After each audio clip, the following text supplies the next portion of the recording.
नमस्कार। आप सभी का Byju's exam prep IAS Hindi के यूट्यूब चैनल पर बहुत स्वागत है। एक और class target prelims crash course के संदर्भ में, और आज का हमारा विषय होगा आधुनिक भारतीय इतिहास। पिछले लगभग एक वर्ष में आप यूं लगा लें, अप्रैल 2023 से लेकर अप्रैल 2024, अप्रैल मई, कुछ बातें, कुछ विषय मई के महीने के भी देखे जाते हैं। तो लगभग 12-13 महीनों के अंदर में आधुनिक भारतीय इतिहास को ध्यान में रखते हुए जो भी घटनाक्रम हुए उसको क्लासरूम के जो विषय हैं उनके साथ में जोड़ करके हम यहाँ पर उसका विश्लेषण करेंगे। आइए शुरुआत करते हैं। पहला जो प्रश्न हमारे सामने यहाँ पर है, प्रश्न है वी.ओ. चिदंबरम पिल्लई के संदर्भ में निम्नलिखित कथनों पर विचार कीजिए। ठीक है, इन्होंने स्वदेशी स्टीम नेविगेशन कंपनी की शुरुआत की, वह स्वदेशी संगम से जुड़े हुए थे। इसके अलावा इन्होंने स्वदेशी आंदोलन के दौरान स्थानीय लोगों को काफी प्रेरित किया, उत्साहित किया। मिलों में काम करने की स्थिति के विरोध में तूतीकोरिन कोरल मिल में हड़ताल का आयोजन भी किया। इन्होंने तिरुक्कुरल पर एक भाष्य भी लिखा था। वी.ओ. चिदंबरम पिल्लई, भारतीय स्वाधीनता संग्राम की हम जब बात करते हैं तो मद्रास के अंदर में हम जिन भी स्वाधीनता संग्राम सेनानियों को देखते हैं, वी.ओ. चिदंबरम पिल्लई की चर्चा किए बिना हमारी बात पूरी होती ही नहीं है। 1872 से 1936 तक, 1872 में बर्थ है, 1936 में मृत्यु है। भारत सरकार ने डाक टिकट जारी किया था, तो वही आपके सामने यहाँ पर है। अब यहाँ पर आप देखें, बैकग्राउंड में अगर आप यहाँ देखें तो एक बोट, एक स्टीमर बनाया हुआ है।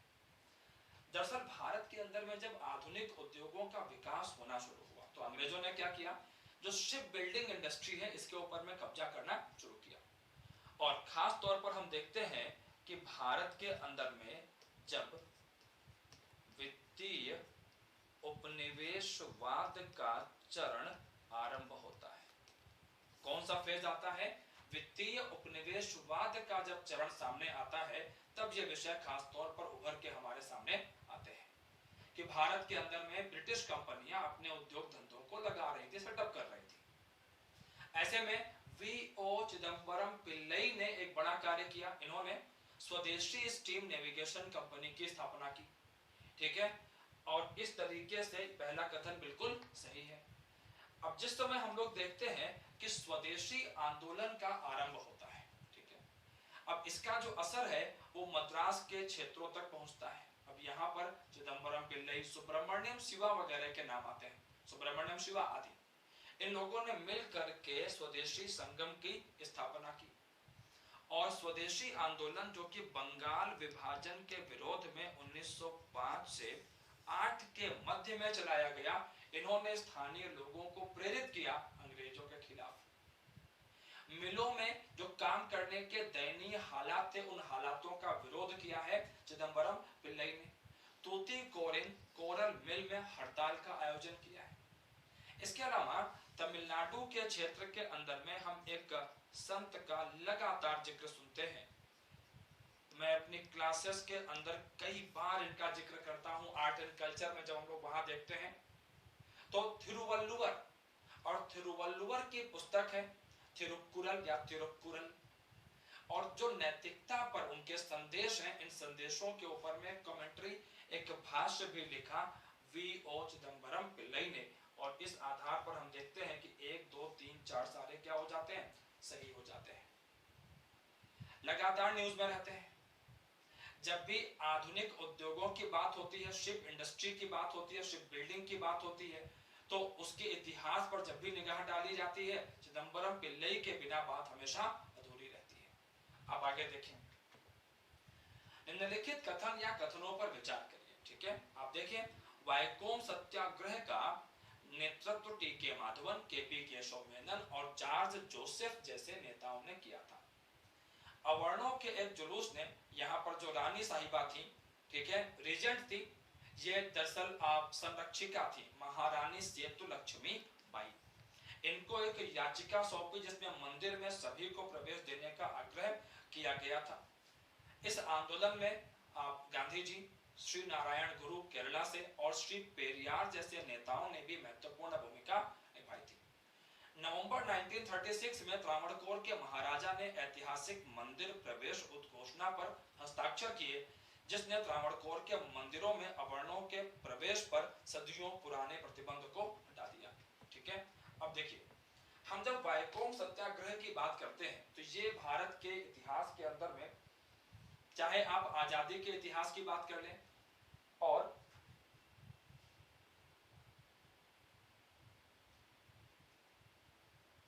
चाहे आप यहां पर बात करें कि जो निम्न जातियां हैं, निम्न जातियों की स्थिति को सुधारने के लिए जो प्रयास किए गए हैं, अगर आप उनकी बात करें, किसी भी स्तर पर आप जाकर के देखें चीजों को, तो वाइकोम सत्याग्रह और इसी के साथ में गुरुवायूर सत्याग्रह दोनों का जिक्र आता है।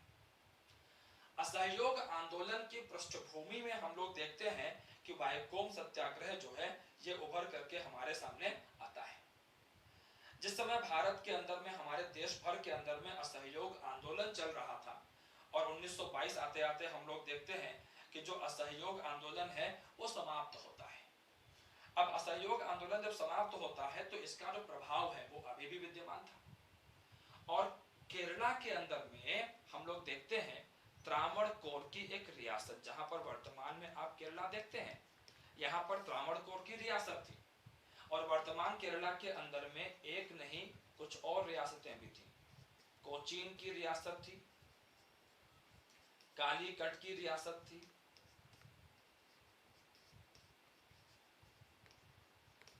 चिरक्कल की रियासत थी और त्रावणकोर की रियासत भी यहां पर थी।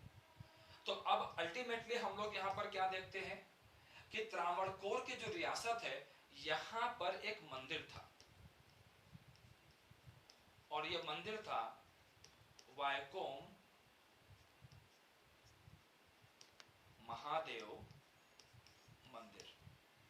मंदिर के आसपास जो रोड थी, जो सड़क थी, मंदिर के आसपास जो रोड थी, मान लीजिए यहां पर मंदिर है तो मंदिर के जो आसपास रोड थी, इस रोड का जो सड़क है, जो सड़क का इस्तेमाल है, वो इस्तेमाल भी प्रतिबंधित था अवर्णों के लिए। किसके लिए? अवर्णों के लिए। और केरला के अंदर में हम यहाँ पर एझवा जाति के लोगों को देखते हैं। एझवा जाति के लोगों को प्रतिबंधित किया हुआ था, मना किया हुआ था कि इस जाति के लोग इस सड़क से गुजर भी नहीं सकते हैं, मंदिर के अंदर प्रवेश तो बहुत दूर की बात है। अब गांधी जी का असहयोग आंदोलन हो चुका था और इसी बैकड्रॉप में 1924-25 में हम देखते हैं कि एझवा जाति के कुछ एक यहाँ पर नेता हैं और इन नेताओं ने इस समस्या के खिलाफ आवाज उठाई और ये अनशन पर बैठ गए। इनमें नाम आता है टी.के. माधवन का, के.पी. केशव मेनन का, जॉर्ज जोसेफ आदि इनका नाम आता है। और इनकी जो मांगे हैं, ये एझवा जाति के नेता हैं टी.के. माधवन, के.पी. केशव मेनन आदि, इनकी जो मांगे हैं, इनके समर्थन में यहाँ पर कई सारे सवर्ण जाति के नेता भी थे। अवर्ण नहीं है, सवर्ण है। अवर्ण का मतलब हुआ शूद्र, निम्न जाति के लोग यहाँ पर। अब सवर्ण जाति के लोगों ने रानी को एक ज्ञापन सौंपा है कि आपको यहाँ पर जनता की मांगों की तरफ ध्यान देना चाहिए। आप आगे देखें, इस आंदोलन में गांधी, श्री नारायण गुरु और पेरियार जैसे नेताओं ने, पेरियार तमिलनाडु में एक बड़े जाति सुधारक थे, श्री नारायण गुरु आप देखें केरला के अंदर में एक बड़े जाति सुधारक हैं। ऐसे ही आप गांधी जी को देखें तो गांधी जी भी जाति सुधार के विषयों में रुचि ले ही रहे थे, तो इन्होंने भी बड़ी भूमिका यहाँ पर निभाई है। अंततः 1936 में हम देखते हैं त्रावणकोर के महाराजा ने ऐतिहासिक मंदिर प्रवेश उद्घोषणा पर हस्ताक्षर किए और त्रावणकोर के मंदिरों में अवर्णों के प्रवेश पर जो प्रतिबंध थे, इन प्रतिबंधों को उन्होंने हटाया है। तो कुल मिलाकर के हम यहाँ पर देखते हैं कि सही विकल्प का चयन करना था और इसमें 4 में से तीन सही हैं, तीन सही हो जाते हैं, एक यहाँ पर गलत है दूसरा वाला। आइए आगे चलते हैं और आप लोग वाइकोम के साथ गुरुवायूर पर भी निगाह रखेंगे। गुरुवायूर एक जगह है केरला के अंदर में और यहाँ पर भी मंदिर प्रवेश के संदर्भ में आंदोलन हुआ था। आगे देखिए 18वीं शताब्दी के भारत के संदर्भ में केरल में त्रावणकोर राज्य के संबंध में निम्नलिखित कथनों पर विचार करिए। अगला प्रश्न फिर से केरला लेके जा रहा है। अब यहाँ पर आप देखें कि जो 18th सेंचुरी है ये प्रश्न वहां से जुड़ा हुआ है और एक युद्ध का बड़ा गंभीरता से जिक्र होता है इंडियन एक्सप्रेस में, द हिंदू में, कई जगहों पर बैटल ऑफ कोलाचल का युद्ध, उसी की पृष्ठभूमि में इस प्रश्न को तैयार किया गया है। आप यहाँ पर देखें कि हुआ क्या है। दरअसल बात यह है, मैंने बताया अभी, केरला के अंदर में त्रावणकोर एक सबसे बड़ी रियासत थी। अब इसी रियासत के अंदर में हम देखते हैं कि एक राजा आते हैं, इनका नाम था राजा मार्तंड वर्मा के नेतृत्व में जो त्रावणकोर की रियासत है वो खूब आगे बढ़ती है और ये संस्कृति का, कला का एक बड़ा केंद्र बन करके उभरता है। अब यहीं पर हम लोग देखते हैं कि यूरोपीय अधिकारियों की मदद से जो मार्तंड वर्मा है इन्होंने पश्चिमी मॉडल पर एक मजबूत सेना का गठन किया था। इसके साथ साथ में हम कुछ बातें और देखते हैं। क्या क्या देखते हैं? दरअसल यही वो समय था जब आप देखो कि 1602 में डच भारत आए थे और 1720 आते आते, खास तौर पर 1707 में जब औरंगजेब की मृत्यु हो गई, तो उसके बाद हम लोग यहाँ पर देखते हैं कि भारत के अंदर में जो भी यूरोपीय कंपनियां हैं वो अपनी स्थिति को मजबूत करने के लिए प्रयास करने शुरू करती हैं। डच भी इनमें से एक है। डच भी कोशिश कर रहे थे कि जो हमारी स्थिति है वो बेहतर हो जाए। अब ऐसे में हम लोग यहाँ पर क्या देखते हैं कि 1720 के बाद से इन हालातों में लगातार बदलाव आ रहा था।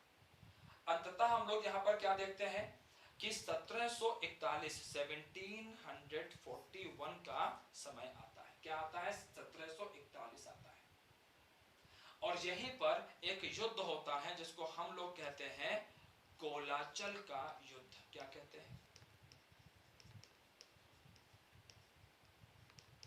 इसे हम कहते हैं कोलाचल का युद्ध। और कोलाचल के युद्ध में मार्तंड वर्मा ने डचों को हराया। हिस्टोरियंस कहते हैं कि संभवतः ये पहली बार ऐसा हो रहा था कि किसी बड़ी यूरोपीय शक्ति को किसी एशियाई शक्ति के हाथों हार का सामना करना पड़ा। और इसी समय हम लोग क्या देखते हैं? इसी समय हम लोग यहाँ पर देखते हैं कि डचों की जब यहाँ पर पराजय हो जाती है, जब डच यहाँ पर हार जाते हैं, तो डचों का सिर्फ केरला के अंदर नहीं बल्कि भारत के अंदर भी जो उनकी महत्वाकांक्षाएं थी कि हम एक बड़ी शक्ति के रूप में यहाँ पर स्थापित हो सकेंगे, वो स्थापित नहीं हो पाए। तो ऐसे में हम लोग देखते हैं कि डचों का वर्चस्व स्थापित नहीं हुआ था, बल्कि डचों का जो वर्चस्व है वो समाप्त हो गया था मार्तंड वर्मा के हाथों हार के बाद में। कोलाचल का युद्ध इसीलिए काम का रहता है, राइट। तो अब यहाँ पर आप देखें तीसरा स्टेटमेंट जो है, थर्ड स्टेटमेंट जो है वो रॉन्ग हो जाता है। हमसे पूछे गए हैं सही स्टेटमेंट, उपर्युक्त कथनों में से कौन सा ऐसे सही है या है, राइट। तो एक और दो यहाँ पर सही होते हैं, एक और दो, अर्थात ए इसका सही जवाब है। आगे आप चलिए, यहाँ पर आप जरा पढ़िए इस प्रश्न को, आप रीड करके देखिए एक बार।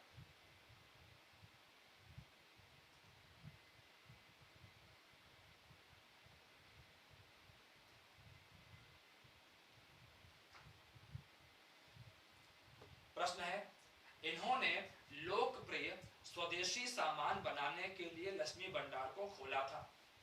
अगला है, वह लाहौर के भारत स्त्री महामंडल की सक्रिय सदस्य बनी थी। अगला है, इन्होंने पूरे पंजाब का दौरा किया और महिलाओं के लिए आर्य समाज की शाखाएं खोली।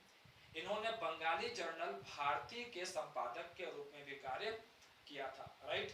तो जरा यहाँ पर आप ध्यान से देखें कि पूछा यह जा रहा है कि ये किस व्यक्तित्व, किस पर्सनालिटी का जिक्र करता पढ़िए इसको और गैस करिए।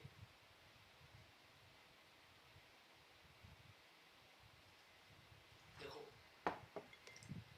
अब यहां पर अगर आप देखें तो चाहे वो रमाबाई रानाडे हो, चाहे पंडिता रमाबाई सरस्वती हो, चाहे मेहरबाई टाटा हो, चाहे सरला देवी चौधरानी हो, महिलाओं के संदर्भ में तो कार्य सबने किया है। लेकिन अगर हम विशेष रूप से इन कथनों के संदर्भ में देखें तो हम देखते हैं सरला देवी चौधरानी को। तस्वीर है सरला देवी चौधरानी की, यहां पर आप देखें सरला देवी जो है ये मूल रूप से बंगाल से थी। मूलतः कहां से थी? मूलतः बंगाल से थी। टैगोर परिवार से इनका संबंध था और लेकिन ये सक्रिय रही काफी ज्यादा पंजाब के क्षेत्र में, प्रयागराज के क्षेत्र में, लाहौर के क्षेत्र में, इन क्षेत्रों में काफी सक्रिय रही है। कुछ समय इन्होंने प्रयागराज के क्षेत्र में भी काम किया है। इसके अलावा हम लोग देखते हैं लाहौर के क्षेत्र में, पंजाब के क्षेत्र में यहाँ पर भी कार्य किया है। राइट, तो स्वदेशी मूवमेंट है इसमें भी शामिल रही है। शुरुआती दौर में हम देखते हैं कि यह काफी आक्रामक रही है, लेकिन धीरे धीरे हम लोग देखते हैं खास तौर पर जब गांधी जी का आगमन होता है तो फिर ये अहिंसा की विचारधारा को स्वीकार करती है और आजीवन कांग्रेस की एक समर्पित कार्यकर्ता के रूप में कार्य करती है। तो यहाँ पर हम लोग क्या देखते हैं, 1, 2, 3 और 4 ये सारे कथन किसके बारे में है?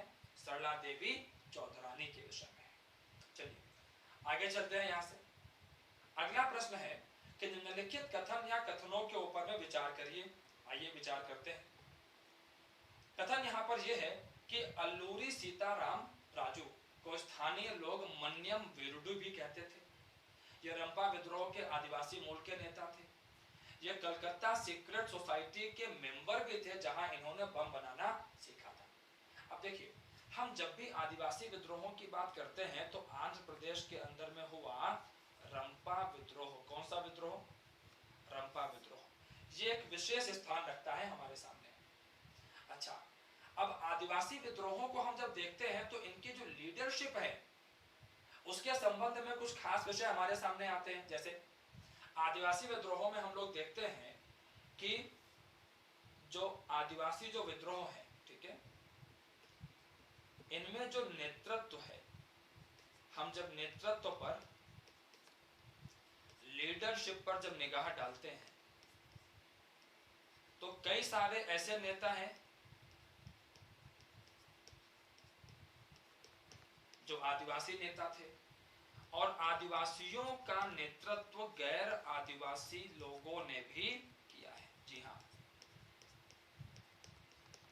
और इन गैर आदिवासी नेताओं में एक बड़ा नाम हमारे सामने किसका आता है? ये नाम आता है अल्लूरी सीताराम राजू का, जिन्होंने रंपा विद्रोह को लीड किया है। राष्ट्रीय आंदोलन, नेशनल मूवमेंट के साथ में हम देखते हैं कि अल्लूरी सीताराम राजू गहराई से जुड़े रहे। तो यहाँ पर अगर आप देखें तो दूसरा कथन जो है वो गलत हो जाता है कि ये आदिवासी मूल के नहीं थे बल्कि गैर आदिवासी मूल के व्यक्ति हैं। इसके अलावा आप देखें कि अल्लूरी सीताराम राजू को लोग मन्यम वीरुडू, जंगलों का नायक, जंगलों का योद्धा, इसका मतलब होता है जंगल का योद्धा भी कहते थे। और कलकत्ता सीक्रेट सोसाइटी के मेंबर थे जहां इन्होंने बम बनाना सीखा था। राइट, तो इस तरीके से हम यहाँ पर देखते हैं कि सही कथन हमें चुनने थे और केवल 2 यहाँ पर सही होते हैं। B is the right answer. आगे चलते हैं। आगे आप देखो सत्य शोधक समाज। अब सत्य शोधक समाज के संदर्भ में कुछ कथन है, आप यहाँ पढ़ें। इसे 1873 में महिलाओं और निचली जाति के लोगों के बीच शिक्षा के प्रसार के उद्देश्य से शुरू किया गया था। यह अछूतों के बीच समाज सेवा के लिए समाज के प्रबुद्ध उच्च जाति के मेंबर्स के द्वारा शुरू किया गया एक आंदोलन था।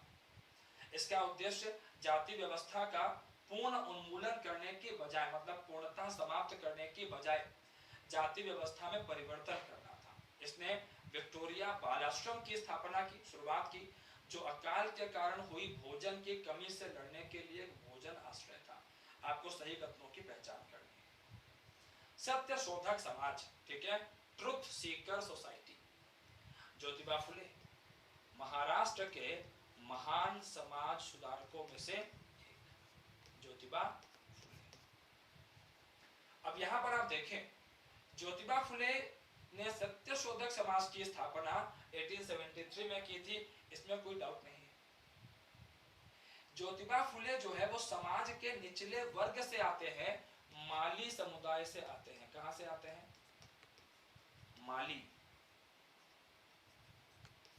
माली समुदाय से आते हैं।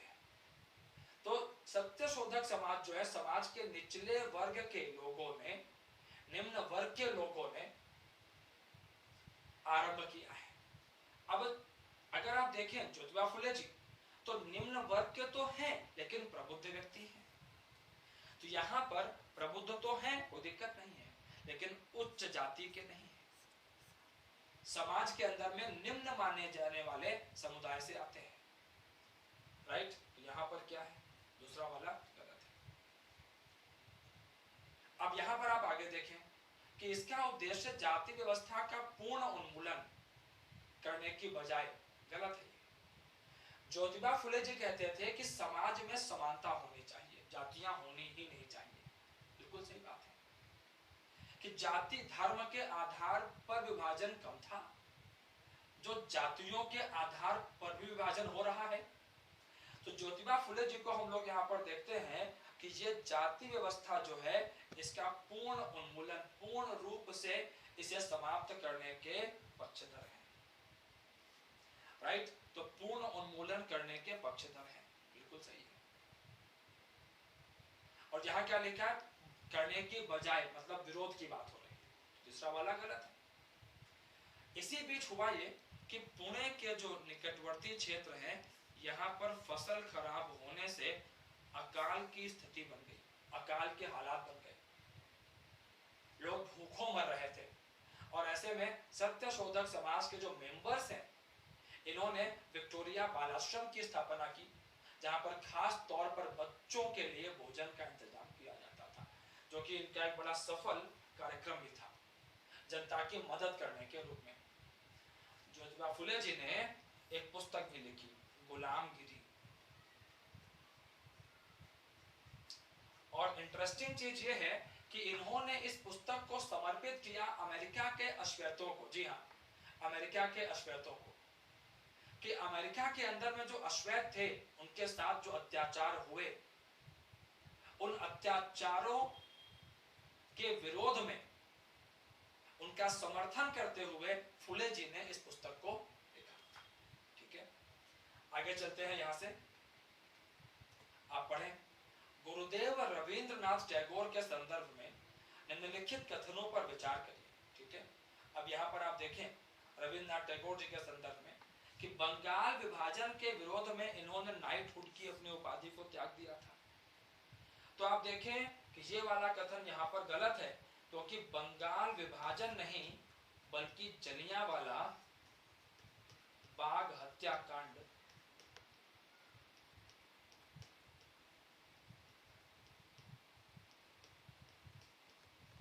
इससे नाराज होकर रविंद्रनाथ टैगोर जी ने नाइटहुड की जो उपाधि इनको ब्रिटिश साम्राज्य ने दी थी, इसको त्यागा था।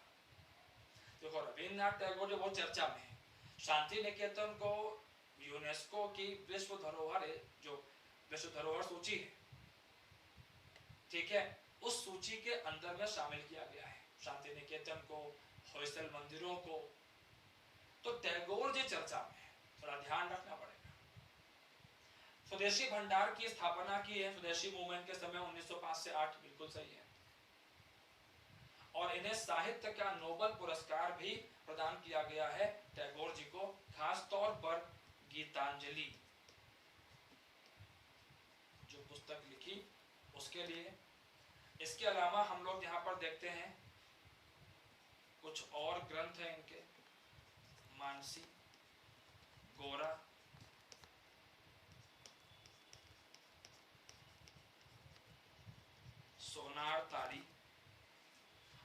रविंद्रनाथ टैगोर जी ने ही रचना की। किसकी? रविंद्रनाथ टैगोर जी ने ही आमार सोनार बांग्ला की रचना की, जो कि बांग्लादेश का नेशनल एंथम है।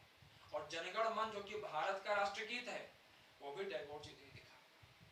टैगोर जी के ऊपर कई सारे आयामों से प्रश्न तैयार किए हैं। एक प्रश्न हो सकता है आपको और मिले अभी, आर्ट एंड कल्चर की आप क्लास में आओगे तो वहां पर भी टैगोर जी तुमको मिलेंगे। वहां पर बेसिकली शांति निकेतन को आधार बना करके प्रश्न बनाए हैं। तो टैगोर जी के संदर्भ में अलग अलग आयाम कवर करेंगे, ठीक है। एक तो ये था बेसिक, रविंद्रनाथ टैगोर जी एक बेहतरीन कवि। गांधी को महात्मा की उपाधि देने वाले कौन? रविंद्रनाथ टैगोर। रविंद्रनाथ टैगोर को गुरुदेव किसने कहा? तो इन्हें गुरुदेव की संज्ञा दी ब्रह्म बांधव उपाध्याय ने। चित्रकार रविंद्रनाथ टैगोर जी चित्र भी बनाते थे। चलिए आगे चलते हैं। अगला प्रश्न है, निम्नलिखित कथन या कथनों पर विचार करिए। कोचरब आश्रम, जिसे सत्याग्रह आश्रम भी कहा जाता है, को गांधी जी के साथी वकील जीवनलाल देसाई द्वारा इन्हें दिया गया था। यह भवन औपनिवेशिक वास्तुकला का प्रतिनिधित्व करता है और अहमदाबाद में स्थित है।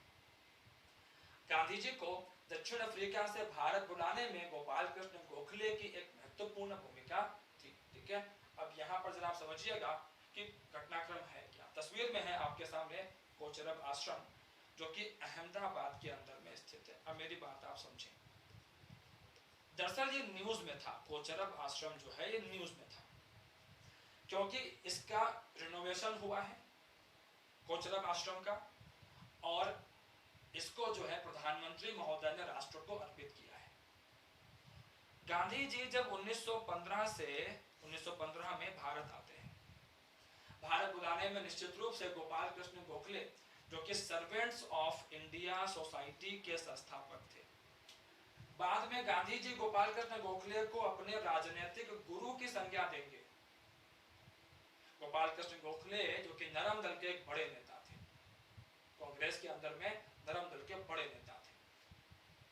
जब गांधी जी साउथ अफ्रीका में थे तब भी गोपाल कृष्ण गोखले सीएफ एंड्रयूज आदि के माध्यम से गांधी जी की हेल्प करते रहते थे, ठीक है। तीसरा वाला बिल्कुल सही है। जब भारत आते हैं गांधी जी, जो इनके मित्र थे, वकील थे जीवनलाल देसाई, इन्होंने ये क्षेत्र, ये घर इनको दिया कि आप यहाँ रहें।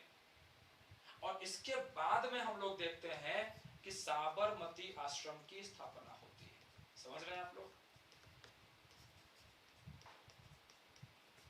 अधिकांशतः हम यही समझते हैं कि भारत के अंदर में गांधी जी का पहला आश्रम साबरमती आश्रम भारत के अंदर में, लेकिन कोचरब है पहला।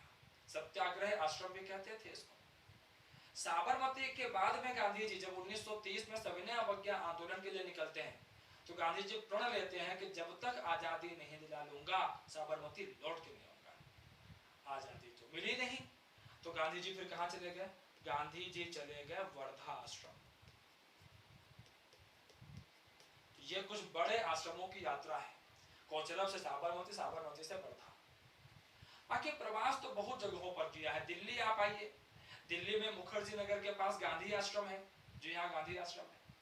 गांधी जी ने यहाँ भी प्रवास किया था, गांधी आश्रम में कुछ समय रहे हैं, ठीक है। तो वो प्रवास की तो एक अलग बात है। इस भवन को अगर आप देखें तो औपनिवेशिक वास्तुकला में इस भवन को बनाया गया है, राइट। वैसे में यहाँ पर तीनों कथन यहाँ पर सही हो जाते हैं, सभी तीन कथन यहाँ पर सही है। चलिए आगे चलते हैं। 1852 में ब्रिटिश सरकार ने शिक्षा के क्षेत्र में इनके महान कार्यों को स्वीकार किया और इन्हें सर्वश्रेष्ठ शिक्षिका का नाम देकर इन्हें जो है सर्वश्रेष्ठ शिक्षिका का सम्मान दिया गया है। 52 काशी सुबोध रत्नाकर इनकी कविताओं का संग्रह है। इन्होंने पिछड़े और उत्पीड़ित वर्ग के लोगों को शिक्षा प्राप्त करने के लिए प्रोत्साहित करने के लिए प्रसिद्ध कविता गो गेट एजुकेशन, जाओ शिक्षा प्राप्त करो। इन्होंने महिला सेवा मंडल की स्थापना की है। आप व्यक्तित्व की पहचान करिए कौन है। Pandita Ramabai, Margaret cousins, Savitribai Phule, Jyotiba Phule. देखो ज्योतिबा फुले तो आप देखें तो यहाँ पर महिला की बात हो रही है, ये तो अपने आप हट जाएगा। पंडिता रमाबाई सभा सुधारक है, बिल्कुल सही बात है। संस्कृत के महान विद्वान है, बिल्कुल सही बात है। लेकिन बावन काशी सुबोध रत्नाकर और गो गेट एजुकेशन से इनका संबंध नहीं है। मार्गरेट कजिन्स मद्रास में काम कर रही थी महिलाओं के उत्थान के लिए, बिल्कुल सही बात है। बहन सुब्बू लक्ष्मी के साथ मिलकर काम किया है, आइस हाउस की स्थापना की है। तो अब यहाँ पर बचा क्या हमारे सामने? सावित्रीबाई फुले। सावित्रीबाई फुले जी भारतीय इतिहास के अंदर जो महान महिलाएं हैं उनमें से एक नाम आता है सावित्रीबाई फुले जी का। आजादी के अमृत महोत्सव में हमने ऐसे ही बेहतरीन नायकों को याद किया, नायकों को, नायिकाओं को याद किया। सावित्रीबाई फुले जी ज्योतिबा फुले जी की पत्नी थी। जी हाँ,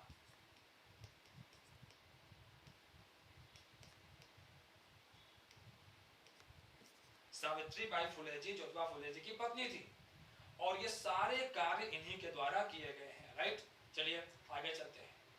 अगला विषय है भारत में सामाजिक धार्मिक सुधार आंदोलनों के संदर्भ में गोविंद गुरु के नेतृत्व वाले भगत आंदोलन के संबंध में निम्नलिखित कथनों पर विचार करिए। गोविंद गुरु, अब गोविंद गुरु का हम जब जिक्र करते हैं तो गोविंद गुरु का जिक्र आता है हमारे सामने यहाँ पर खास तौर पे कब? मानगढ़ नरसंहार।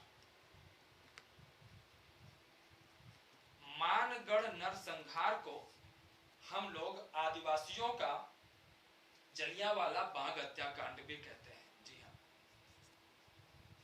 और प्रधानमंत्री जी ने गोविंद गुरु को और इन योद्धाओं को याद किया था, न्यूज में था, इसलिए प्रश्न सामने है आपके। तो आदिवासियों का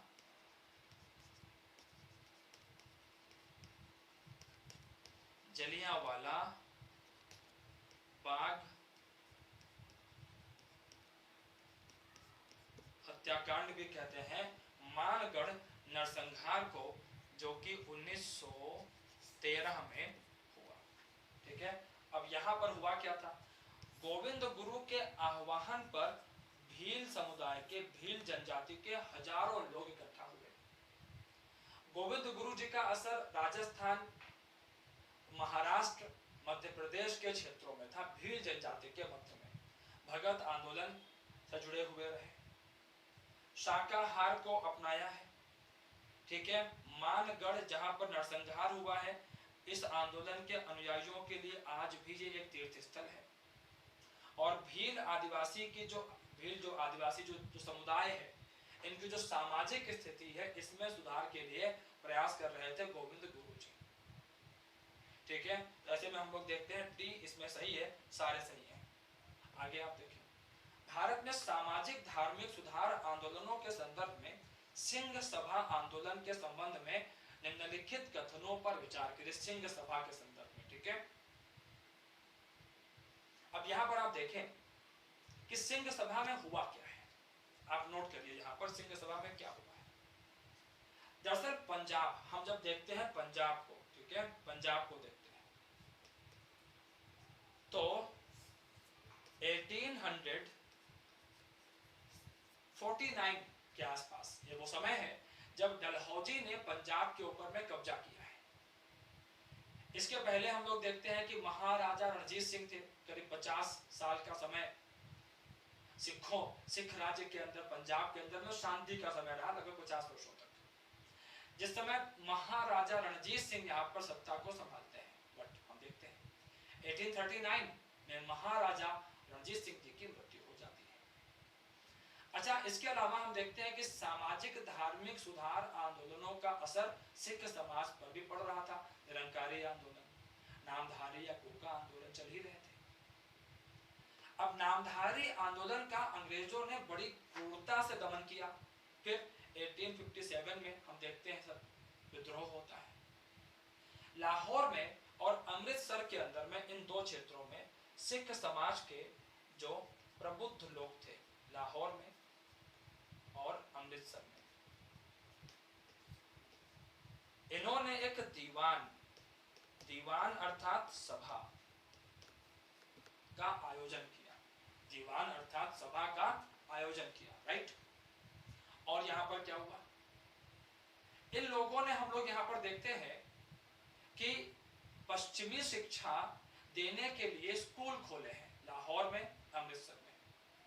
अंग्रेजों की सहायता लेने की कोशिश की है पश्चिमी शिक्षा के प्रचार प्रसार में।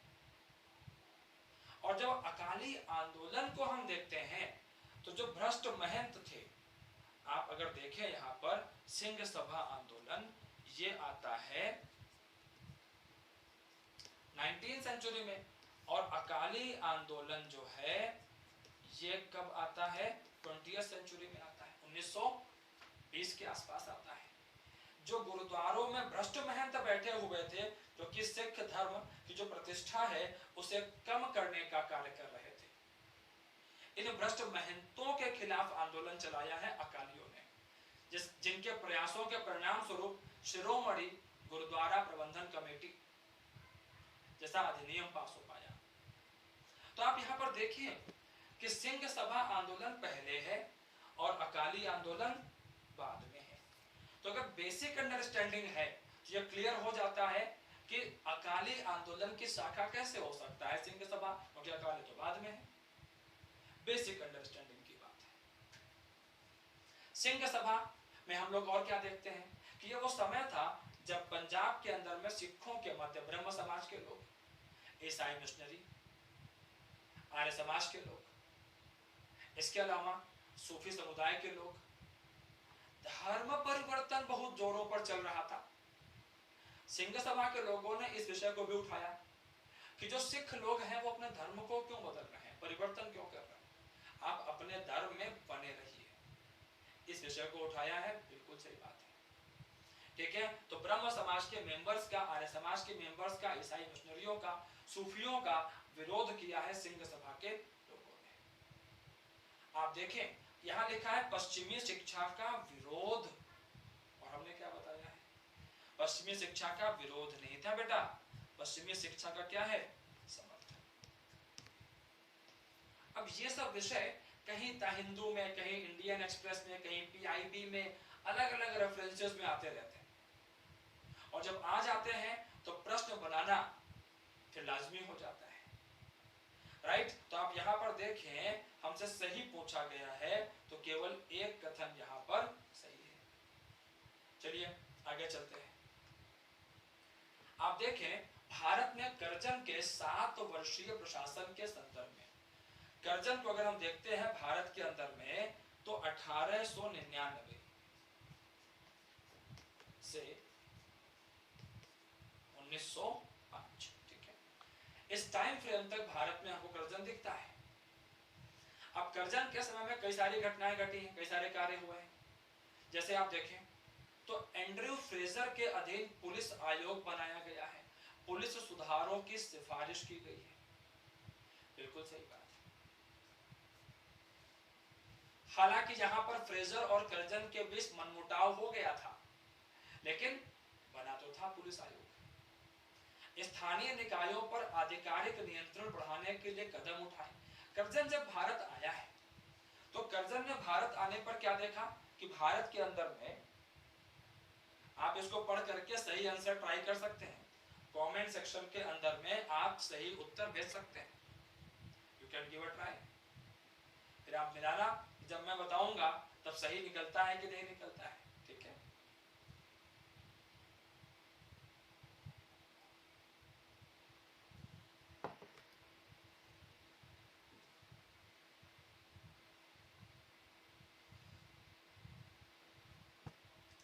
यहां देखिएगा कि स्थानीय निकायों पर आधिकारिक नियंत्रण को बढ़ाने के लिए कदम उठाए। जब कर्जन भारत आया तब हुआ क्या है, जब कर्जन भारत आया है तो भारत में राष्ट्रवादी आंदोलन बहुत तेजी से आगे बढ़ रहा था। अच्छा, कर्जन इस राष्ट्रवादी आंदोलन को कमजोर करना चाहता है, इसीलिए विश्वविद्यालय अधिनियम लाया है, कलकत्ता विश्वविद्यालय पर सरकारी नियंत्रण बढ़ाया है, बंगाल का विभाजन किया है ताकि बंगाली समाज को, बंगाली भाषी लोगों को धर्म के आधार पर, भाषा के आधार पर तोड़ा जा सके।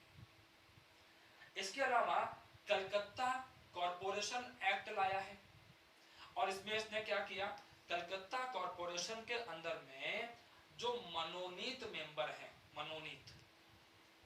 जो मनोनीत सदस्य हैं, इनकी संख्या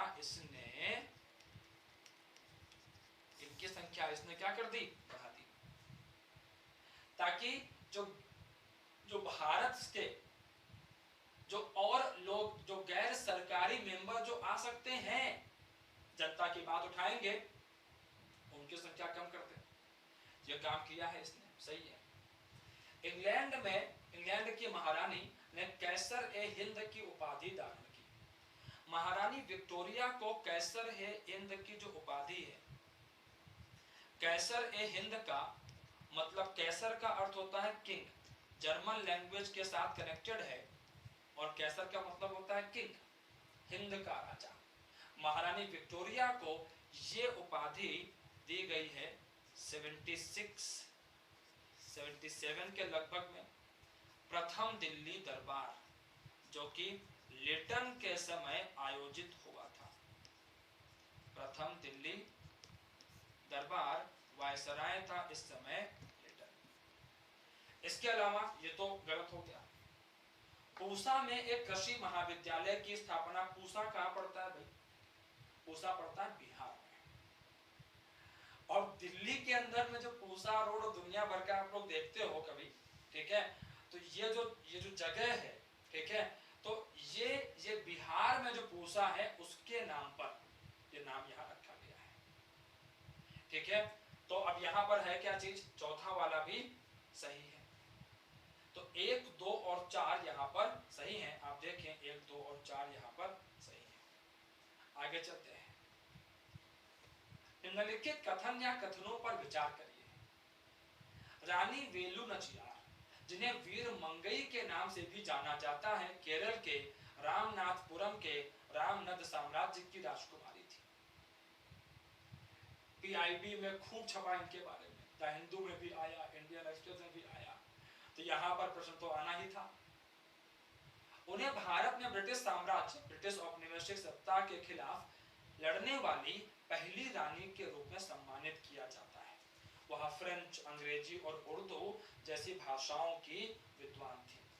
अब समझें, रानी वेलु नचियार ये हमारे सामने आती हैं 1790 के आसपास, जब ब्रिटिश शासन की भारत में स्थापना के महज आप 1757 से काउंट करो बैटल ऑफ प्लासी से अगर, तो आप यहाँ पर देखते हैं कि 30-35 साल के आसपास हो रहा है, लगभग यही समय हो रहा है, ठीक है। तो आप यहाँ देखें कि रानी वेलु नचियार ये हमें कहाँ दिखती हैं, ये हमें दिखती हैं तमिलनाडु में, केरला में नहीं दिखती हैं, तमिलनाडु में दिखती हैं, ठीक है।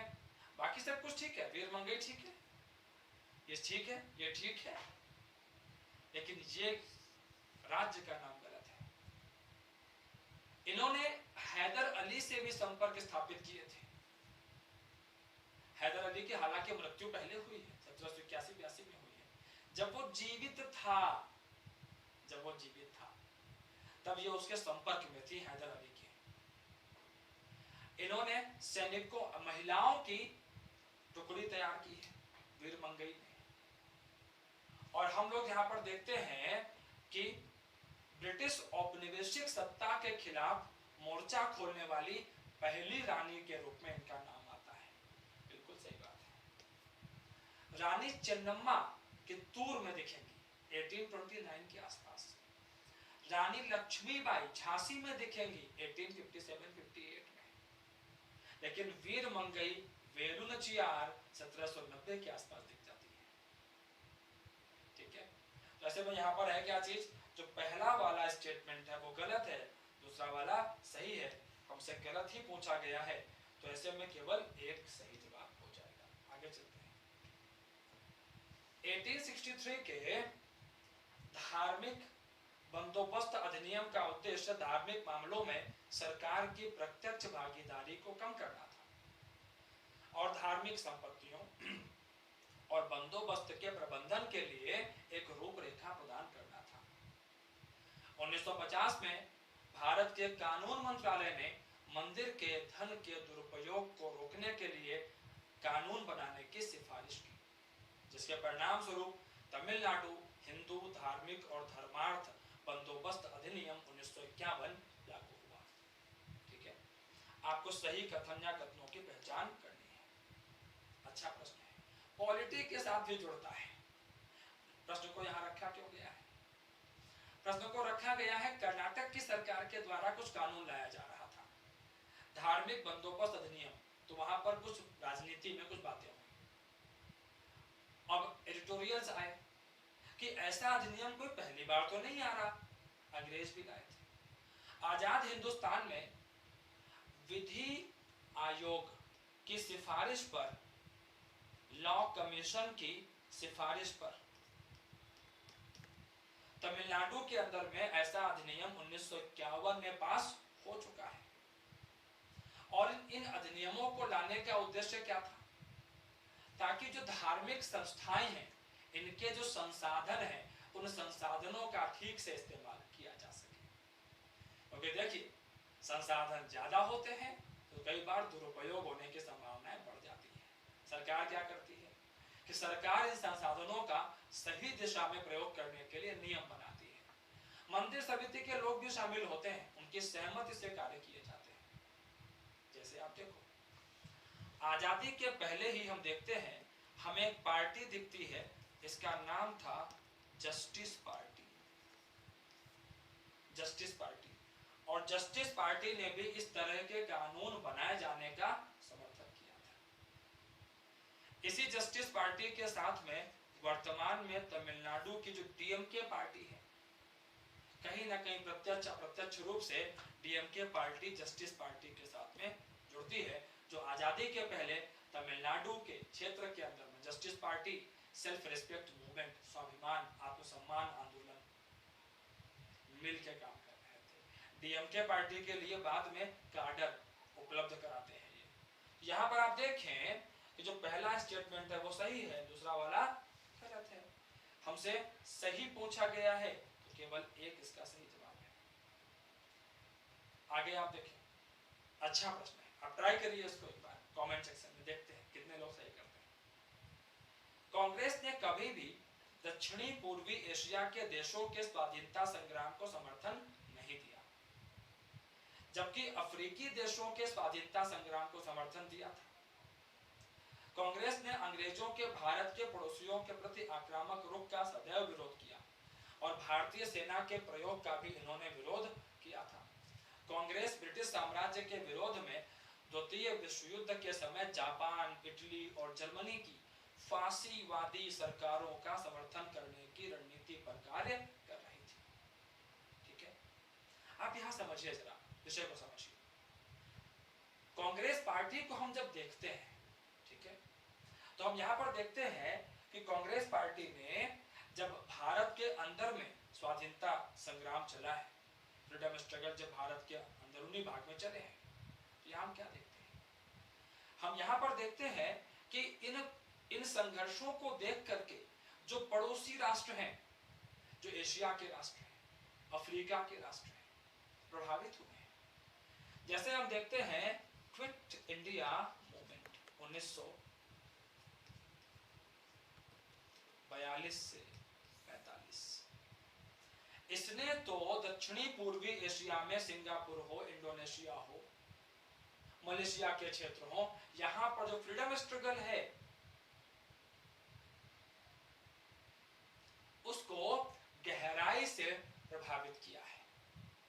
अफ्रीका के अंदर, पश्चिमी अफ्रीका में घाना वगैरह के क्षेत्र हो गए, नाइजीरिया आदि के क्षेत्र हो गए, यहाँ के नेताओं को भी इंस्पायर किया है। गांधी जी तो वैसे ही काम कर चुके थे साउथ अफ्रीका में। तो यहाँ पर यह कहना कि साउथ ईस्ट एशिया के देशों को सपोर्ट नहीं किया, अफ्रीका वालों को सपोर्ट किया है, गलत है। अफ्रीका वालों को भी सपोर्ट किया है, साउथ ईस्ट एशिया को भी सपोर्ट किया है, पहला वाला गलत है। कांग्रेस ने अंग्रेजों के भारत के पड़ोसियों के प्रति आक्रामक रुख का सदैव विरोध किया, बिल्कुल विरोध किया है। लिटन ने एक बार क्या किया, लिटन जब भारत में वायसराय के रूप में था और जिस समय भारत का जो स्वाधीनता संग्राम जो आंदोलन है, जो फ्रीडम स्ट्रगल है, नेशनल मूवमेंट है, वो उतना मजबूत भी नहीं हुआ था। छोटे छोटे कांग्रेस के पहले के संगठन कार्य कर रहे थे। लिटन जब भारत में काम कर रहा था करीब 1876 से 1880 के बीच में, तो इसने अफगानिस्तान पर हमला कर दिया। तो जो छोटे छोटे भी राजनीतिक संगठन थे, इन्होंने भी विरोध किया कि हमारे जो पड़ोसी हैं उनके विरुद्ध तुम इतनी आक्रामक नीति नहीं अपना सकते हैं। तिब्बत के प्रति, बर्मा के प्रति, बाद में जाकर के इन सारे मुद्दों को कांग्रेस के लोगों ने उठाया है। तो अंग्रेजों के ब्रिटिश शासन के अंतर्गत जो विदेश नीति है उसको फिर प्रेरित करने वाले सिद्धांत क्या है, अगला विषय तो ये भी है। तो ब्रिटिश विदेश नीति के प्रेरक सिद्धांत में आप केवल इस बात को देखें कि अंग्रेज केवल ये कर रहे थे कि भारत की रक्षा वो कर लें, कि कोई भी विदेशी शक्ति इन पड़ोसी राष्ट्रों से होते हुए भारत के लिए खतरा न पैदा कर दे। लेकिन कांग्रेस ने इसका विरोध किया है। अब आगे देखिए कि जब सेकेंड वर्ल्ड वॉर शुरू होता है 1939 में, तो भारत के अंदर में बड़े जटिल हालात हैं इस दौर में। ठीक है, अब जटिल हालात कैसे हैं आप समझें। कांग्रेस के अंदर में कुछ लोग हैं जो कह रहे हैं कि हमें जापान, इटली, जर्मनी की जो फांसीवादी सरकारें हैं इनके साथ में खड़े होना चाहिए, इनका समर्थन देना चाहिए, ये अंग्रेजों के विरोध में है। और इसमें एक बड़ा नाम थे सुभाष चंद्र बोस जी। बोस जी यही कह रहे थे। लेकिन कांग्रेस में जो दूसरे बड़े नेता हैं, बाकी सब बड़ी संख्या में, सब क्या कह रहे हैं कि देखिए कि ब्रिटेन खराब है, ऑब्वियसली खराब है, कब्जा करके रखा हमारे देश के ऊपर, अच्छा कहां से हो जाएगा, साम्राज्यवादी देश है। लेकिन जब ब्रिटेन और जर्मनी, जापान और इटली की फांसीवादी सरकारों की तुलना करोगे तो जर्मनी, जापान, इटली में लोकतंत्र नहीं है, डेमोक्रेसी नहीं है। ब्रिटेन में डेमोक्रेसी है, लोकतंत्र है। खराब ये भी है, खराब जर्मनी भी है, इटली भी है, लेकिन दोनों में ज्यादा खराब इन सब में जर्मनी, इटली और जापान है। जापान तो सैन्यवाद की दिशा में आगे बढ़ रहा था, मिलिटरिज्म, सेना सब कुछ तय कर रही थी। तो कांग्रेस के बड़े नेता ये कह रहे थे कि देखिए कहीं ऐसा ना हो कि हम जर्मनी का साथ लेकर के अंग्रेजों को भारत से बाहर तो निकाल दें, लेकिन भारत गुलामी के दूसरे दलदल में कहीं फंस ना जाए, कहीं ऐसा ना हो जाए कि जर्मनी हमें अपना गुलाम बना ले। और आप आगे चल करके देखो 1943 में कि जर्मनी जब रूस के ऊपर अटैक कर देता है, जबकि 1939 में आप देखो कि जर्मनी और रूस के बीच अनाक्रमण समझौता है, कि जर्मनी और रूस के बीच समझौता है, स्टालिन और हिटलर के बीच, एक दूसरे पर हमला नहीं करेंगे। और हिटलर के सामने कोई समझौता, किसी संधि की कोई कीमत नहीं है। यहां से ये बात और क्लियर होती है कि अच्छा किया कांग्रेस ने कि इन फांसीवादी सरकारों से दूरी बना के रखी। राइट, तो यहां पर समर्थन की नीति नहीं है, विरोध की नीति है। यहां पर क्या है, तीसरा वाला क्या है, तीसरा वाला भी गलत हो जाता है, रॉन्ग हो जाता है। ठीक है, सही कितने हुए, सही हुआ केवल एक, इज राइट। आगे आप देखो पराक्रम दिवस, अभी सुभाष चंद्र बोस जी की बात हो रही थी। पराक्रम दिवस का संबंध नेताजी के साथ नहीं है। पराक्रम दिवस जिसका आरंभ वर्तमान सरकार के द्वारा किया गया, इनिशिएटिव लिया गया कि सुभाष चंद्र बोस जी के जन्मदिन को हम मनाएंगे पराक्रम दिवस के रूप में। ऐसे इनिशिएटिव सरकारें लेती रहती हैं। जैसे आप देखो विवेकानंद जी के जन्मदिन को राष्ट्रीय युवा दिवस के रूप में मनाएंगे, यह निर्णय राजीव गांधी की सरकार ने लिया था। 12 जनवरी को राष्ट्रीय युवा दिवस, 12 जनवरी जन्मदिन है ना स्वामी विवेकानंद जी का। ओके, तो आप ऐसे इनिशिएटिव लेते रहते हैं।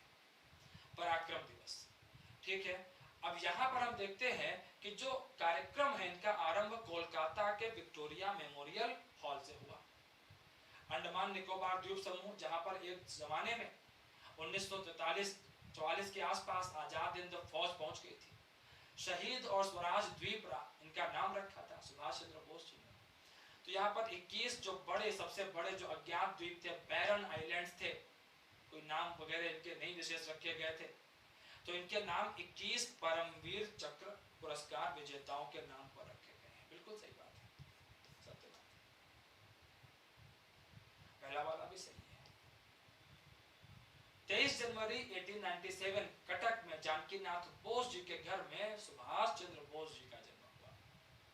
सुभाष चंद्र बोस जी जिन्हें विवेकानंद जी कहते थे, कि भारतीय राष्ट्रवाद के सुभाष चंद्र बोस जी जो कि विवेकानंद जी को, थोड़ा उल्टा हो रहा था, सुभाष चंद्र बोस जी विवेकानंद जी को कहते थे कि विवेकानंद जी, आप यहां देखिएगा आराम से,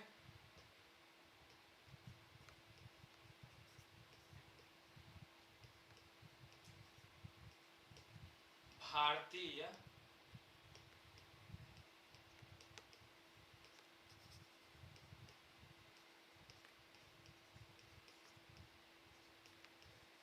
राष्ट्रवाद के आध्यात्मिक पिता है। और सुभाष चंद्र बोस जी को गांधी जी इन्हें कहते थे प्रिंस ऑफ पैट्रियट्स।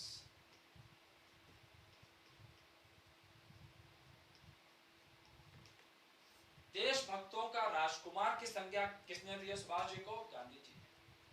और सुभाष चंद्र बोस जी गांधी जी को कहते थे फादर ऑफ नेशन, राष्ट्रपिता। ठीक है। और इंटरेस्टिंग चीज ये है कि सुभाष चंद्र बोस जी ने गांधी जी को इस उपाधि से सम्मानित कब किया है? जब दोनों के बीच मतभेद हो गए हैं, सुभाष जी ने देश छोड़ दिया है। तो आप देखें कि मतभेद यहां पर दिखते हैं लेकिन मनभेद नहीं है। सुभाष चंद्र बोस हो, गांधी जी हो, जवाहरलाल नेहरू हो, किसी को किसी की इंटेंशन पर डाउट नहीं है कि रास्ता तो वही है, लक्ष्य तो वही है, लक्ष्य वही है, रास्ते अलग अलग हैं। सारे रास्ते वो देश की आजादी की तरफ, देश हित की तरफ ही जाते हैं। इसके अलावा आप देखिए तीसरा स्टेटमेंट बड़ा यूनिक है कि 2024 में प्रधानमंत्री जी ने पराक्रम दिवस के अवसर पर आपदा प्रबंधन के क्षेत्र में व्यक्तियों और संगठनों द्वारा दिए गए अमूल्य योगदान का सम्मान करने के लिए सुभाष चंद्र बोस आपदा प्रबंधन पुरस्कार 2024 की घोषणा की। सत्य है, बिल्कुल सही है, यूनिक पॉइंट है। लेकिन ये डेवलपमेंट है और इसमें हम लोग देखते हैं कि हमसे पूछा गया है गलत विकल्प का चुनाव करिए, गलत कौन से है? तो ना तो एक गलत है, ना तो दो, ना तो तीन, सभी सही है। डी इसका सही जवाब है। आगे चलते हैं, निम्नलिखित कथन या कथनों पर विचार करते हैं। आइए करते हैं विचार मिलजुल करके। जनजातीय गौरव दिवस, जनजातीय गौरव दिवस कब मनाया जाता है? कमेंट सेक्शन में आप भेजें। जनजातीय गौरव दिवस नवंबर में मनाते हैं, हिंट आपके लिए यही है। अच्छा, तो जनजातीय गौरव दिवस पर भारत सरकार ने विकसित भारत संकल्प यात्रा और प्रधानमंत्री जनजातीय आदिवासी न्याय महाअभियान को विशेष रूप से कमजोर जनजातीय समूहों के लिए आरंभ किया है, जिन्हें पीवीटीजी भी कहते हैं। ठीक है,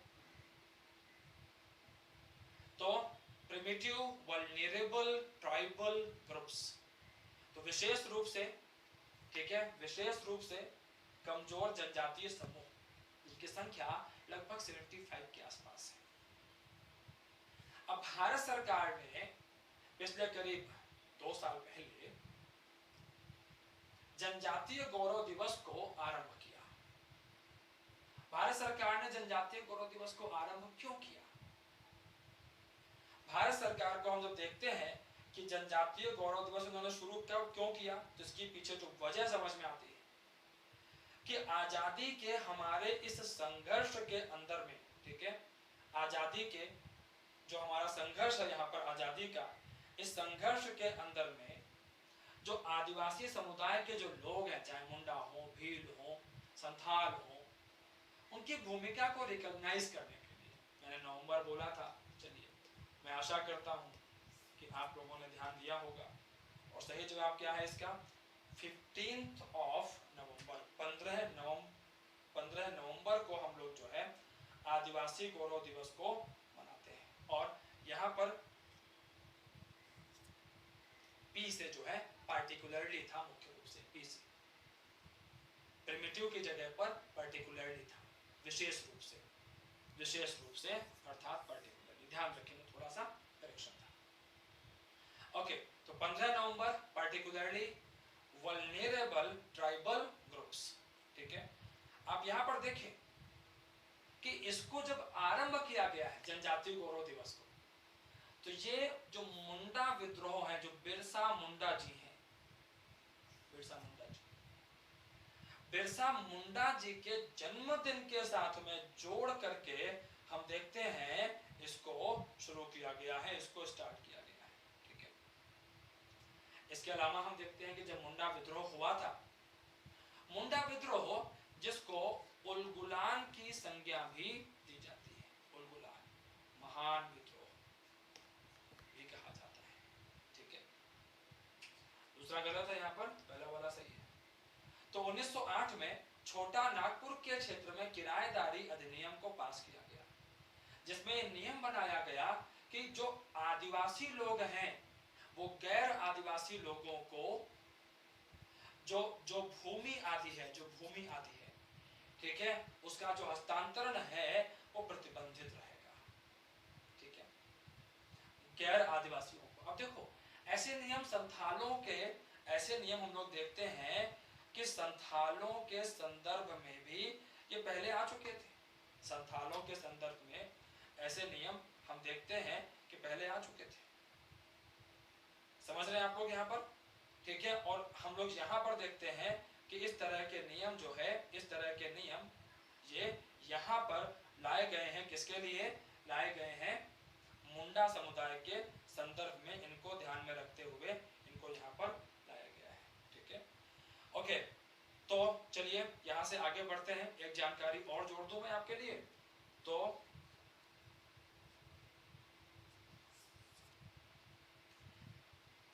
2022 में भी हम लोग यहाँ पर देखते हैं कि बड़े पैमाने पर इस संदर्भ में कार्यक्रमों का आयोजन हुआ था 2022 में भी।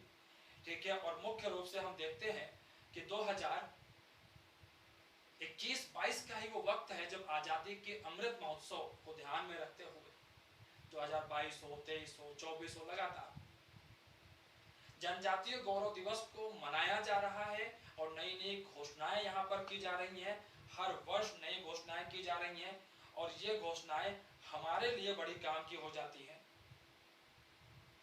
राइट, जब तक हमें यहाँ पर दिखता है कुछ ऐसे विषय जुड़े हुए हैं जो बहुत काम के हैं। ठीक है भाई, चलिए आगे चलते हैं, हम लोग यहाँ से आगे बढ़ते हैं। ठीक है, आप लोगों के लिए होमवर्क भी रहेगा। यहाँ पर होमवर्क ये रहेगा कि आप लोग इस बात को कमेंट सेक्शन में बताएं कि वास्तव में, मैंने एग्जैक्टली ईयर नहीं बताया आपको, वास्तव में जनजातीय गौरव दिवस जो है, ठीक है, जनजातीय गौरव दिवस का जो आयोजन है भारत के अंदर में, ये आयोजन कब से किया जा रहा है, किस ईयर से किया जा रहा है, थोड़ा सा ब्रेनस्टॉर्मिंग हो जाएगा आपके लिए। ठीक है, थोड़ा सा इसको आप जब पढ़ेंगे तो कुछ और विषय भी हो सकता है कि आपके सामने उभर करके आ जाए। पीवीटीजी ग्रुप्स के बारे में आप पढ़ सकते हो। ठीक है, पीवीटीजी ग्रुप्स के बारे में आप पढ़ सकते हैं, ये भी काम की चीज अक्सर चर्चा में रहते हैं। ठीक है, तो यहाँ पर आप देखें कि 1 और 3 दोनों क्या है, सही है। ठीक है, और ऐसे में केवल 2 कथन यहाँ पर सही होते हैं। चलिए आगे चलते हैं। तस्वीर में हम देखते हैं कि बिरसा मुंडा जी, जिन्हें गिरफ्तार करके रांची जेल में रखा गया था और यहीं पर बाद में इनकी मृत्यु हुई थी। आगे बढ़ते हैं, आगे पढ़िए। अंडमान में सेलुलर जेल के संदर्भ में, ठीक है, निम्नलिखित कथनों पर विचार करिए। अंडमान में सेलुलर जेल के संदर्भ में, अब देखिए हम जब सेलुलर जेल की बात करते हैं तो काला पानी हो, काला पानी के विषय हो, राइट। इसके अलावा कई सारे नायकों को इस क्षेत्र के अंदर में कैद किया गया, जैसे सावरकर साहब हैं, इनको यहाँ कैद किया गया है। हम लोग देखते हैं कि लाहौर कॉन्स्पिरेसी हुई थी, लाहौर षड्यंत्र हुआ था जहां पर सॉन्डर्स की हत्या हुई थी। तो सॉन्डर्स की जब हत्या हुई है, लाहौर कॉन्स्पिरेसी के जब विषय हमारे सामने आते हैं, ठीक है, तो इन लोगों को भी हम लोग क्या देखते हैं कि इन लोगों को भी, बहुत से लोगों को, सबको नहीं, कई लोगों को, लाहौर कॉन्स्पिरेसी के लोगों को भी कैद करके कहाँ रखा गया था? रखा गया था अंडमान निकोबार में।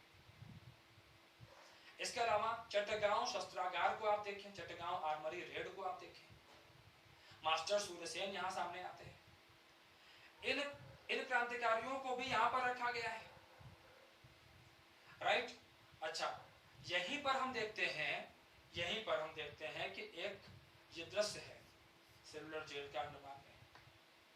आप यहां देखें, शेर अली या शेर अफगन नाम का एक अफगान व्यक्ति था, कैदी था। जब वायसराय मेयो इस क्षेत्र की यात्रा पर गया है, यहाँ निरीक्षण करने गया है, तो इस अफगान ने मेयो की हत्या कर दी है। सही बात है, ये सब वाक्य हुए हैं। और ये वो जेल है, ये उन जेलों में से एक है भारत की, जहां पर आप यात्रा कर सकते हो कि बिना कोई अपराध किए आप इन जेलों की यात्रा कर सकते हैं। जैसे दिल्ली में तिहाड़ जेल है, प्रयागराज के पास में नैनी जेल है, और भी कुछ जेल है, यरवदा जेल है पुणे में। आप इनको घूम सकते हैं, घूमने जा सकते हैं इन जेलों में आप, ठीक है। अच्छा, तो यहाँ पर हम लोग क्या देखते हैं कि पहला वाला कथन बिल्कुल सही, दूसरा वाला भी सही है। बाल गंगाधर तिलक को यहाँ कैद नहीं किया गया था। बाल गंगाधर तिलक को मांडले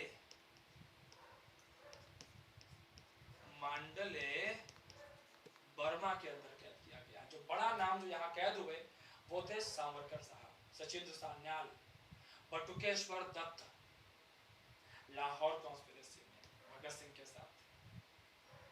समझ रहे हैं? ये लोग यहाँ पर जो है रखे गए। तीसरा वाला यहाँ पर क्या है? गलत है। तो ऐसे में हम लोग यहाँ पर क्या देखते हैं? केवल दो कथन सही है। आगे देखते हैं,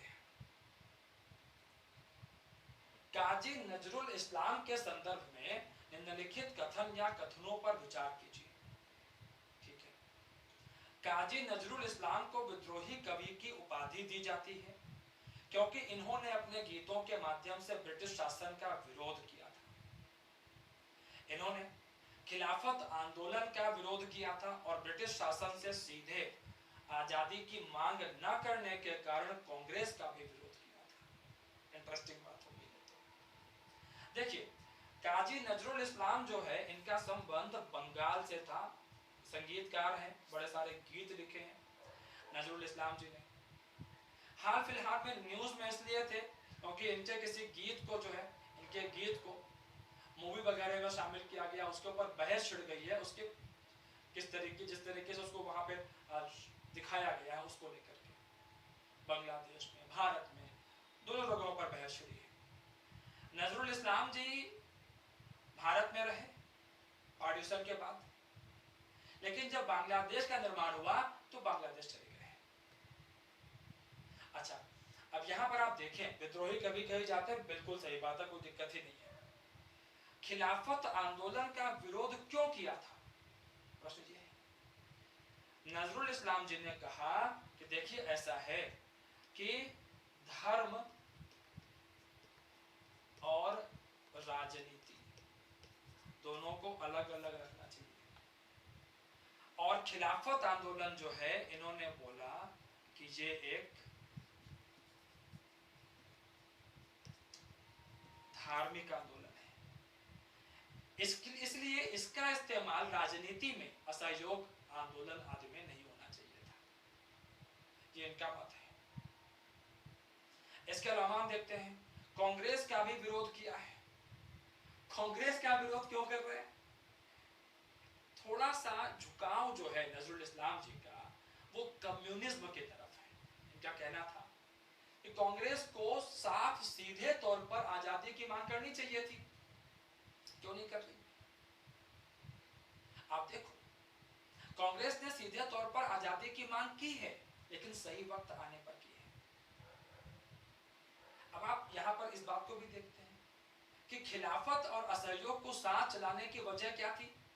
कि हिंदू मुस्लिम एकता को मजबूत बना करके अंग्रेजों पर दबाव बनाया जा सकता था, क्योंकि भारत के दो बड़े समुदाय जब एक साथ खड़े होते तो अंग्रेजों पर एक बड़ा प्रेशर क्रिएट किया जा सकता था। यह वजह थी। सबके अपने अपने आउटलुक हैं। मोहम्मद अली जिन्ना ने भी खिलाफत आंदोलन, ठीक है, खिलाफत आंदोलन और असहयोग को साथ चला जाने का विरोध किया है। बाल गंगाधर तिलक, गांधी जी खिलाफत असहयोग को साथ चला जाने के पक्ष में। सब नेता लोग हैं, फ्रीडम फाइटर्स हैं यहाँ पे, तिलक जी, गांधी जी, नजरुल इस्लाम जी। इनके आउटलुक है, इनके नजरिए हैं अपने, कई बार प्रश्न बन जाते हैं। ठीक है,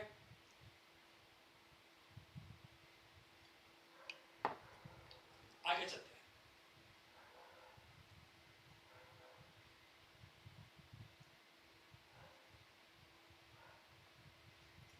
अगला प्रश्न आप पढ़ो जरा इसको, यहां पर सी इसका जवाब हो जाएगा।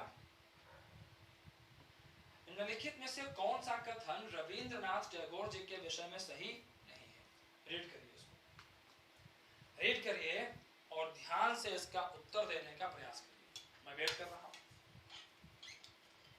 रीड करिए इसको। तो पहला विकल्प है यहां पर, इन्होंने पश्चिमी और भारतीय शिक्षा के सर्वोत्कृष्ट तत्वों के संयोजन का समर्थन किया था। ठीक है,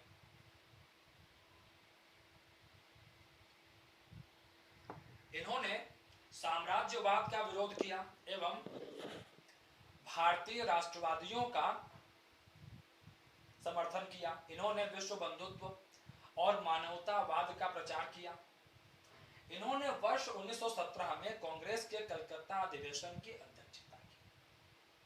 अब देखें तो पहले तीन कथन तो बिल्कुल सही है, चौथा वाला गलत है, क्योंकि 1917 में कलकत्ता में अधिवेशन तो हुआ है, लेकिन इसकी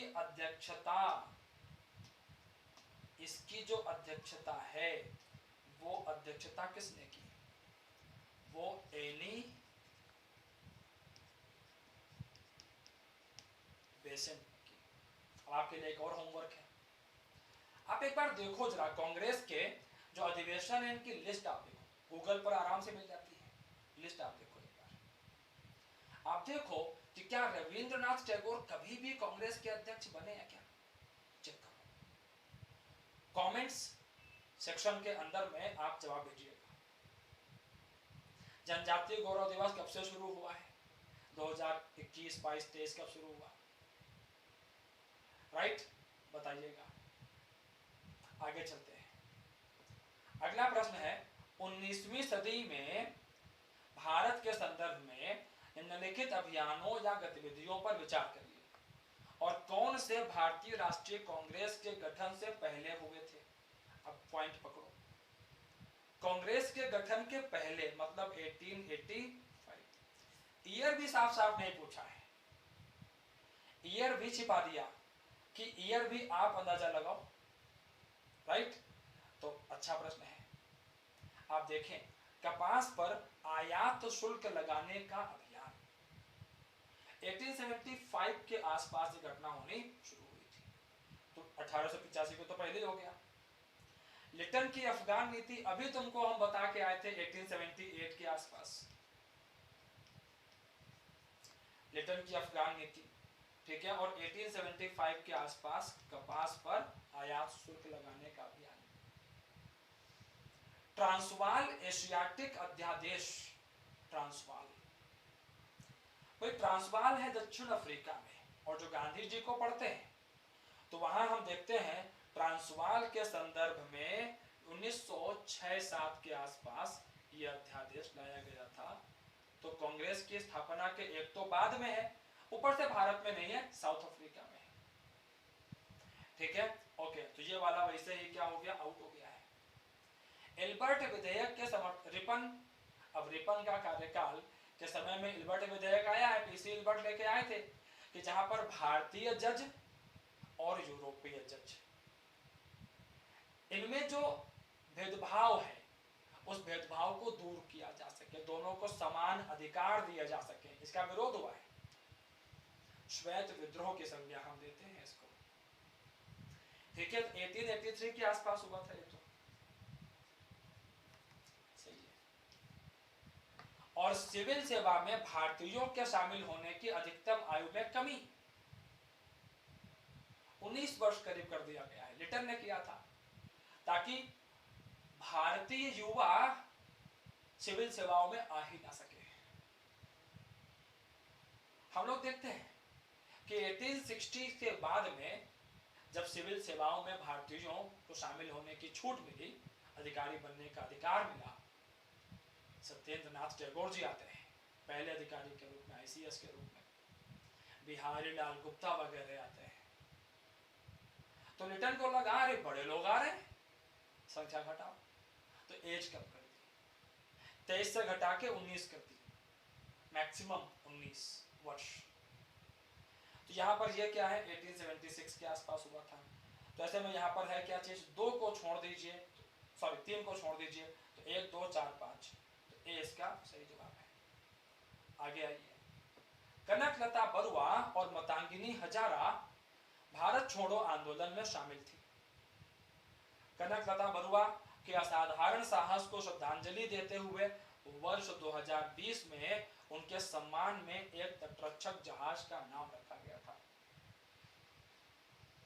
देखिए, कनकलता बरुआ असम और पश्चिम बंगाल के क्षेत्र से, असम के क्षेत्र से 2 महान महिला वीरांगनाएं भारत छोड़ो आंदोलन में दोनों शामिल हैं। और बिल्कुल सही बात है, बरुआ जी के सम्मान में एक तटरक्षक जहाज का नाम रखा गया है। और ऐसे में यहाँ पर होता क्या है कि दोनों कथन हमारे सही होते हैं। आगे आप देखो, इन्हें महाकवि भी कहा जाता है। इन्होंने इंडिया नामक साप्ताहिक समाचार पत्र में तमिलनाडु में सबसे पहले राजनीतिक कार्टून छापे।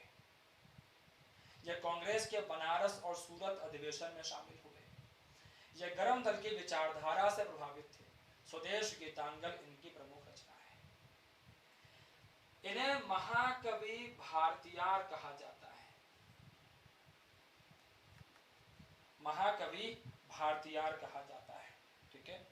और हम देखते हैं कि दक्षिण भारत के इस महान व्यक्ति ने इंडियन फ्रीडम स्ट्रगल के अंदर में बड़ी भूमिका अदा की है अपने गीतों के माध्यम से। कार्टून छापने वाले तो पहले व्यक्ति हैं इंडिया नामक वीकली में, तमिलनाडु के क्षेत्र में। गरम दल की विचारधारा का असर है इनके ऊपर। और कौन है ये व्यक्ति? सुब्रमण्यम भारती है।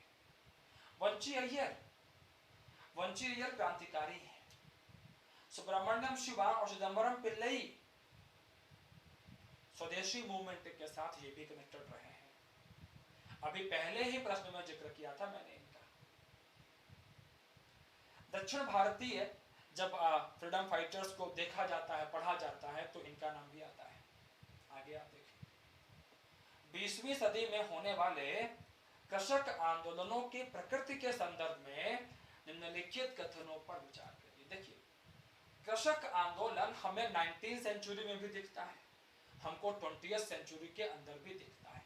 इसका जो नेचर है दैट इज इंपॉर्टेंट। अब आप अगर यहां देखें इसको,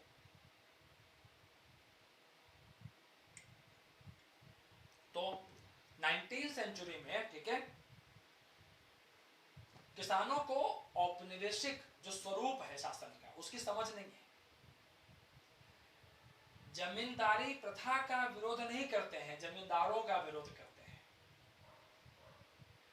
बंगाल में तो हम लोग देखते हैं पाबना वगैरह में किसान अपने आप को रानी विक्टोरिया की रैयत, उनकी प्रजा ही घोषित कर देते हैं। अलग अलग रणनीतियां अपनाते हैं। 20वीं सदी जब आती है तो नेशनल मूवमेंट के साथ जुड़ जाते हैं, राष्ट्रीय आंदोलन के साथ कनेक्ट होते हैं।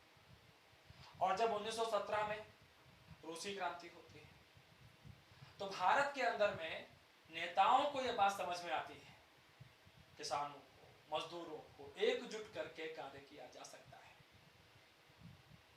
और यहाँ पर हम क्या देखते हैं कि अब कृषक आंदोलनों पर समाजवादी विचारधारा का असर आना शुरू होता है। आप देखो, अवध किसान सभा, एका आंदोलन, इसके अलावा नेताओं को आप देखें, समाजवादी विचारधारा के साथ जुड़े हुए नेता एनजी रंगा, राइट, सहजानंद सरस्वती आदि। तो बिल्कुल सही पॉइंट है। अब इन किसानों के प्रतिनिधित्व करता, इनको नेतृत्व कौन दे रहा है? पढ़ा लिखा मध्यम वर्ग, एनजी रंगा, सहजानंद सरस्वती, जवाहरलाल नेहरू तक, मदन मोहन मालवीय, कौन है? शिक्षित मध्यम वर्ग के बुद्धिजीवी हैं जो इनको लीड कर रहे हैं, नेशनल मूवमेंट के साथ में जुड़ते हैं। इसमें लेकिन इंटरेस्टिंग चीज है कि नेशनल मूवमेंट के साथ में जुड़ते हैं, आकर के कनेक्ट होते हैं, लेकिन जैसे ही इनके अपने हितों की पूर्ति होती है तो नेशनल मूवमेंट से दूर भी चले जाते हैं। लेकिन हाँ, राष्ट्रवादी आंदोलन का असर तो यहां दिखना शुरू हो रहा था। सही हमसे पूछा गया है तो यहां पर तीनों कथन सही है। आगे आप देखो, 1920 के दशक के दौरान क्रांतिकारी गतिविधि के संदर्भ में निम्नलिखित कथनों पर विचार करिए। अब अगर आप देखें भारत के अंदर में 1920 के दशक के दौरान जो क्रांतिकारी गतिविधियां हैं, दरअसल ये भारत में क्रांतिकारी राष्ट्रवाद का दूसरा चरण है, सेकंड फेज दिखता है। पहला चरण स्वदेशी आंदोलन के बाद दिखता है। असहयोग आंदोलन शुरू हुआ, युवाओं में उत्साह की भावना थी,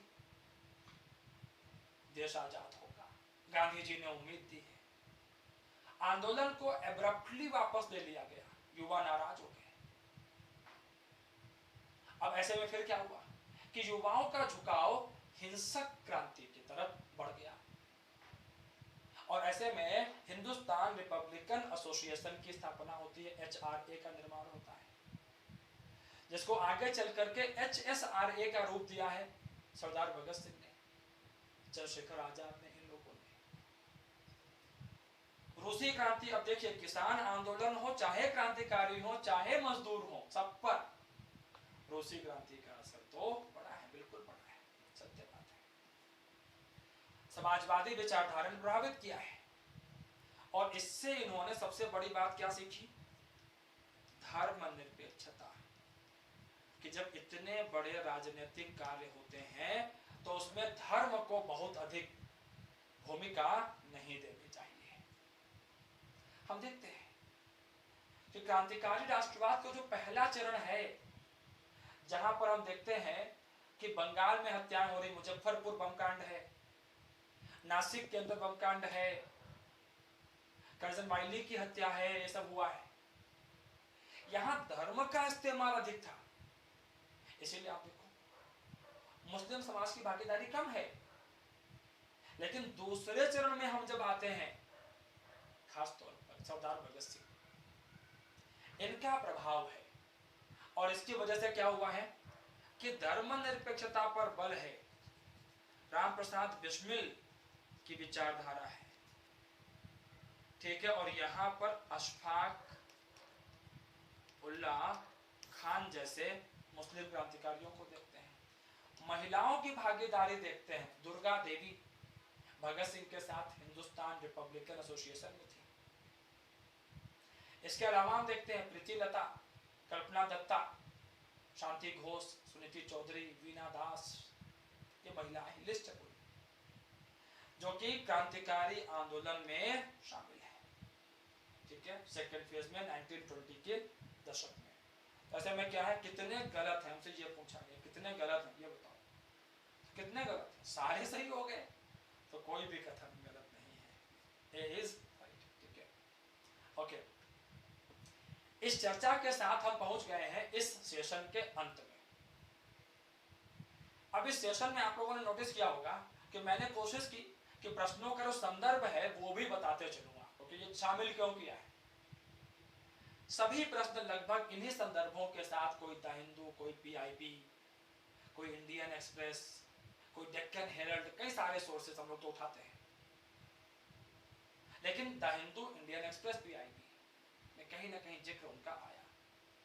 पिछले करीब 1 साल में 1.5 साल की घटनाएं भी कुछ उठाई कि चर्चा में थी, उस अभी 23 में नहीं आई, हो सकता है 24 में आ जाए। ऐसा यूपीएससी करती है ना कई बार, तो कुछ जगहों पर उसको भी ध्यान में रखा। मैं आशा करता हूं कि ये पूरी चर्चा आप लोगों के लिए उपयोगी रही होगी। 2024 की प्रारंभिक परीक्षा की तैयारी बढ़िया से करते रहिए। अभी तक अगर इस वीडियो को लाइक और शेयर नहीं किया है तो कर लीजिए। इसके अलावा चैनल को सब्सक्राइब कर लेंगे, बेल आइकन प्रेस कर लेंगे, तो सारे यूजफुल नोटिफिकेशंस आप तक टाइमली पहुंचते रहेंगे। इस पूरी क्लास में मेरे साथ बने रहने के लिए आप सभी का बहुत शुक्रिया।